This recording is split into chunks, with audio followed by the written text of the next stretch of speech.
गियोमोन बेखौ गोमाजानो आंखौ नागारनानै बियो आंनि गिनायखौनो फोजोबबाय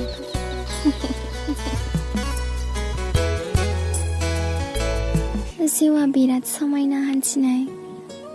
जिउआ बिराद समायना हान्थिनाय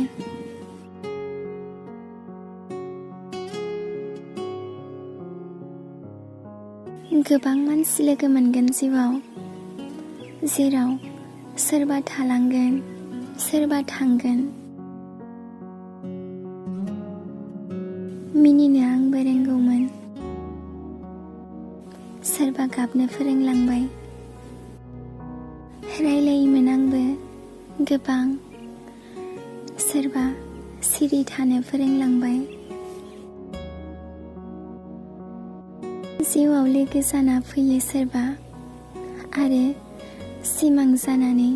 मेगनाव थालाङो फोथायनाय होयो गावनि होननानै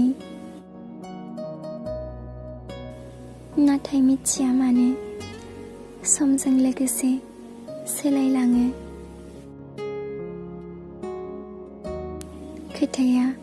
गोबां रायलायनांगौ दङमोन नाथाय नोंनि खोथाखौ खोनानानै सिरि थानायखौनो मोजां मोनदों आं जिउआ आंनो मोनसे जिनिस फोरोंलांबाय जेसेबांखि गावनि जाया मानो नाथाय माब्लाबाबो रावनिफ्रायबो जेबो एक्सपेक्टेसन दाखालाम माब्लाबाबो जिउआव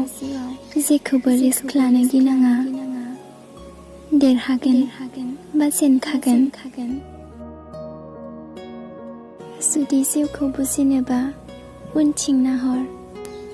जुदि जिउखौ थांनानै थानोब्ला सिगांथिं नाहर आरो आवगायलां जायखौ गुबुननिफ्राय एक्सपेक्ट खालामदोंमोन दा गावनिफ्रायनो खालाम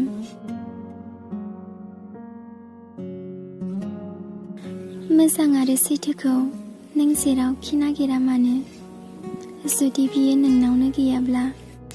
जेरावबो गैया मोजां नुनो थाखायल' नङा मोजां जानो थाखाय थांनानै था समा गाज्रि जा मोजां जा थांखायो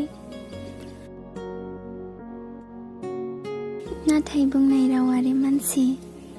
गोसोआव थालाङो Past is experience, present is experiment, future is expectation. Use your experience in your experiment to reach your expectation.